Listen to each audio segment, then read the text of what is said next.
Hello everyone, good morning সবাইকে জানাই। তো এটা হলো কালকের ভিডিও।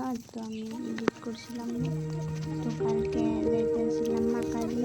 তো আমি বৌদি রাজি আর আমাকে বাসি বাবুকে যারা দিতে গেছিলাম। তো যারা দিয়ে একটা ভিডিওটা করছিলাম।